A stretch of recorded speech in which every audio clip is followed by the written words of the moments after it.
আমরা আছি রাম ঠাকুর বাড়ি। আজ হচ্ছে শনিবার 8ই জুন 2024 সাল, রোজ শনিবার।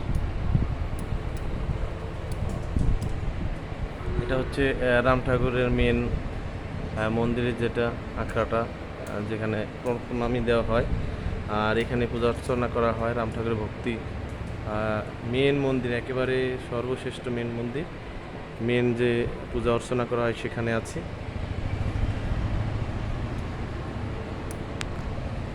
এই যে